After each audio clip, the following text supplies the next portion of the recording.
Pertama, hukum ini berlaku bagi setiap muslim dan setiap juga muslimah yang memiliki keluangan dalam menunaikannya sesuai dengan ketentuan syaratnya. Pertama, laki-laki nggak ada persoalan. Ya, dia bisa i'tikaf di masjid, umumnya tidak ada masalah. Ya. Tapi untuk perempuan setidaknya ada 3 syarat yang melekat. Ini disepakati oleh ahli fikih. Ya. 3 syarat yang melekat. 1, terbebas dari fitnah. Ya. Jadi jangan sampai misalnya suaminya di rumah, istrinya ke masjid. I'tikaf di masjid itu nggak boleh. Nggak boleh ya. Harus ada mahram yang sekiranya ada atau teman-teman yang sekiranya bisa memberikan rasa aman. Termasuk pakaian. Ya, pakaian. Oh, semangat i'tikaf, tiba-tiba bawa pakaian yang maaf ya, menampilkan aurat yang tidak pantas dilihat, itu pun tidak baik. Yang kedua, aman dari segi tempat. Ya, ada tempat khusus untuk perempuan. Ini nggak boleh bercampur. Ya, nggak tepat kalau misalnya i'tikaf tapi perempuan laki-laki bercampur, bahkan sekatnya cuma kecil. Ya, Anda kan tinggal di situ. Bagaimana ketika orang sholat lihat Anda juga, gitu kan? Kemudian orang lewat lihat Anda istirahat macam-macam, itu nggak boleh. Ada sekat khusus tertentu yang tidak nampak. Ya, dan nampak untuk yang lainnya, tidak terlihat aurat dan sebagainya. Yang ketiga adalah tidak adanya kewajiban di rumah yang berlaku khusus untuk perempuan. Ya, sudah aman dari situ. Ya. Ada anak yang masih disusui, masih dirawat, perlu perhatian. Itu Anda nggak usah i'tikaf, di rumah saja. Ya. Dan masya Allah berita baiknya, kalau mau dicatat silahkan di Al-Bukhari nomor hadis 2996. Ya. Saya bacakan aja hadisnya. Idza maridal 'abdu aw safar kutiba lahu mithla ma kana alaihi muqiman sahihan. Masyaallah. Jika seorang hamba memiliki uzur, ya, atau bahkan uzurnya cuma safar, ya, safar.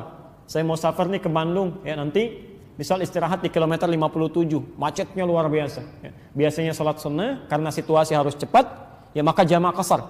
Ya, jamak satukan zuhur dengan asar, misal qasar kurangi rakaatnya dari 4 jadi 2. Ya, tunaikan 2. Anda enggak sempat salat sunnah. Itu kata Nabi, walaupun Anda tidak menunaikannya karena terbiasa, itu pahalanya diberikan kepada Anda, tetap dituliskan. Ya, tetap dituliskan. Ya. Maka bagaimana dengan seorang perempuan, misal yang dalam keadaan sucinya selalu beramal, baca Quran, ya, salat sunnah macam-macam, itu dalam keadaan haidnya, itu pahalanya dituliskan. Semuanya, walaupun ibu tidak mengerjakannya. Demi Allah saya katakan, rugi seorang perempuan kalau dia tidak beramal di masa sucinya, itu saat haidnya cuma pahala fardunya aja. Itu rugi besar. Ya. Nah, kaitan dengan i'tikaf, Nabi menyampaikan di hadis Muslim, Anda temukan kisahnya seorang perempuan Ansar datang kepada Nabi sallallahu alaihi wasallam. Ya. Menyampaikan, "Ya Rasulullah, enak jadi laki-laki," katanya. "Ma," kata Rasul, "kenapa? Bima, enak sekali, ya, mau haji enggak usah ada mahram, mau jihad bisa kapan saja, mau ke masjid juga bisa nyaman. Ya, kami bagaimana?" Kata Nabi, komentar pertama, ini pertanyaan terbaik. Jadi ada sahabat, kata Nabi, tidak ada pertanyaan sebaik yang ini. Kata Rasulullah, sampaikan pada kawan-kawanmu. Padahal Nabi tidak diberitahu kalau dia ini utusan. Di ngobrol dengan teman-temannya, kita berdiskusi begini, sampaikan pada Nabi, ini persoalan kita begini. Kata Nabi, sampaikan pada teman-temanmu apa yang dilakukan oleh pria-pria di luar rumah. Sepanjang kau rida memberikan kebaikan untuknya, maka engkau mendapat pahala yang sama dengan yang mereka kerjakan. Maka kenapa ibu tidak siapkan untuk suami anak yang laki-laki? Nah, i'tikaf dengan ayah, ya, mama siapkan. Ini kelengkapan, ini segala yang mama doakan dari sini. Itu Anda mendapatkan pahala yang sama sekalipun tidak menyertainya. Kalau Anda punya uzur. Nanti saya kisahkan di akhir kalau masih ada waktu, bagaimana seorang perempuan dan suami bisa kompak punya program menghafal Quran padahal di 2 tempat yang berbeda. Nanti Anda lihat bagaimana Allah memberikan kemuliaannya. Ya. Jadi itu yang pertama. Nah, kalau sudah ada di masjid, bagaimana acaranya? I'tikaf itu kan dari kata akaf. Akaf artinya fokus.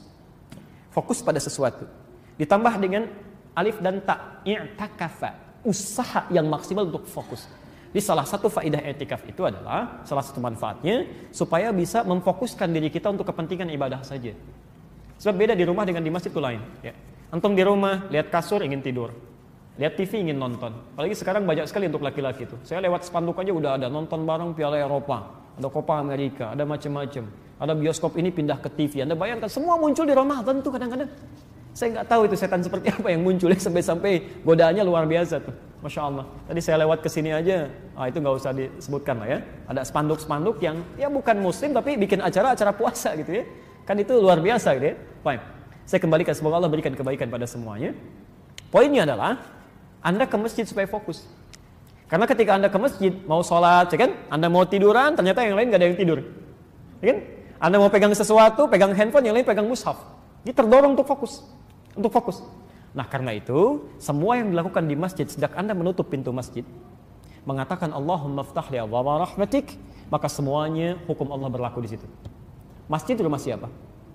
Baik. Perhatikan sekarang, rumah kita saja ketika masuk, bukankah kita bikin aturan? Boleh nggak saya masuk ke rumah ibu atau bapak misalnya, masuk lewat jendela, terus tidur seenaknya gitu kan? Nah, ibu bapak bisa marah. Maka Allah pun punya aturan. Rumah Allah beda dengan rumah kita. Masuknya kaki kanan, ada doa yang dibacakan, ada harus salat dulu 2 rakaat, ada baru duduk, ada yang boleh, ada yang nggak boleh dilakukan. Maka pertama kali ketika Anda masuk masjid mau i'tikaf, keluarkan aturan-aturan Allah. Ya, apa yang mau dilakukan, apa yang tidak boleh. Termasuk ada ta'lim juga yang nggak boleh dilakukan. Ta'lim yang benar silahkan, yang tidak bagus tidak. Jadi semua yang boleh dilakukan adalah yang memotivasi kita untuk fokus ibadah. Yang tidak fokus jauhkan. Atau yang terlihat seperti fokus tapi mengandung unsur ria. Ya, dipaksa nangis, orang nggak mau nangis dipaksa nangis, ngapain? Ya kalau mau baca Quran baca aja, kalau mau istighfar istighfar. Jangan mengadakan sesuatu untuk cari sensasi, itu nggak benar. Ya, termasuk kegiatan yang tidak bermanfaat, tutur yang tidak bermanfaat, ta'lim yang tidak bermanfaat, ada itu kata Nabi. Anda kalau punya Sahih Muslim, ya jilid yang pertama terbitan Darul Hadits, jilid pertama halaman 111, ya 111, bab yang keempat, hadis nomor 6, posisi paling kiri sebelah atas dari Abu Hurairah. Ya. Itu Imam Muslim memberikan judulnya begini, saya bacakan ya, saya bacakan. Babun nahyi an akhdhir riwayati anid du'afa. Bab larangan untuk mengambil ilmu riwayat dari orang-orang yang lemah ilmu. Anda bisa bayangkan, ya. Lemah ilmu aja nggak boleh diambil, apalagi yang nggak ada ilmunya. Yang nggak ada ilmunya. Ya. Kemarin kok jadi pelawak, sekarang jadi ustad. Mohon maaf ya. Kemarin jadi penari, sekarang jadi ustad. Ya Anda harus selektif dong. Ya. Harus selektif, harus dilihat. Ya mereka mungkin ingin merubah kan, tapi dalam konteks dia menyampaikan sesuatu, kalau tidak ada ilmu nggak boleh diambil. Lemah aja nggak boleh. Ya. Termasuk maaf, Anda pun jangan zalim kepada para ustad. Kalau ustad bukan di bidangnya, jangan diberikan materinya. Ya, misal ada ustad spesifikasi di bidang A, spesialisasi Quran, jangan Anda kasih hadis misalnya, nggak akan nyambung. Ya, atau Anda kasih fikih, nggak akan nyambung, bisa keliru nanti. Ya, kecuali memang menguasai di bidangnya. Itu yang paling bahaya, ya, paling bahaya di situ. Bisa salah nantinya. Kata Nabi, sayakunu fi akhiriz zamani, akan muncul di akhir zaman dajjaluna kadzabun, ada orang-orang yang biasa berdusta dalam hal agama. Ya, yuhadditsunakum bima lam tasma'uhu wa la yasma'unahu aba'ukum. Anda akan dengar statement mereka yang tidak pernah kalian dengar sebelumnya, bahkan bapak ibu kalian pun dulu nggak pernah dengar. Ya, jangankan kita, orang jahiliyah aja nggak pernah dengar. Orang jahiliyah tuh nggak pernah dengar. Ya, agama itu semuanya sama, mengajak pada Tuhan yang sama, cuman caranya beda-beda. Itu jangankan kita, orang jahiliyah aja nggak pernah dengar. Gitu, nggak pernah dengar. Nah itu berbahaya. Kata Nabi, iyyakum wa iyyahum, hati-hati dengan mereka, Anda mesti jaga diri. Ya, la yudillunakum, jangan sampai mereka menyesatkan Anda. Ya, jadi ada yang seperti itu yang tidak baik, termasuk yang tidak berfaedah, itu tinggalkan. Ya. Zamannya Ali bin Abi Thalib sampai Imam Al-Ghazali, itu pernah ada seseorang menyampaikan ta'lim di satu masjid. Ya, ini bukan canda, bukan apa-apa, menyampaikan kalimat yang tidak ada dasarnya. Jadi kayak Israiliyat ya, tidak jelas sumbernya dari mana.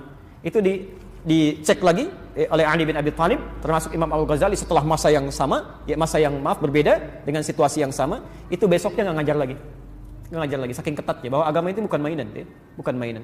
Jadi kalau ada tadi ya, misalnya taruhlah manfaat yang banyak, ya silahkan saja. Ya, i'tikaf di Masjidil Haram setelah tarawih pada bangun lagi, pada sholat lagi, itu boleh dilakukan. Ya. Ada hadisnya di hadis Muslim, nomor hadis 764, Nabi pernah ditutup dengan witir, diduga fajarnya akan datang. Tapi ternyata kelihatan masih gelap. Beliau sholat lagi. Ketika salam 2 rakaat, Bilal kemudian azan. Dari situ kata ulama, kalau Anda memang masih ada peluang waktu untuk menunaikan ibadah setelah ibadah yang lainnya, kalau masih ingin sholat silahkan. Ya, tidak perlu witir lagi. Jadi selesai tutup, selesai. Ya, itu sah dilakukan. Di Makkah itu kalau 10 malam terakhir kan suka pada bangun tuh ya. Suka sholat lagi kalau Anda umrah di 10 terakhir Ramadan.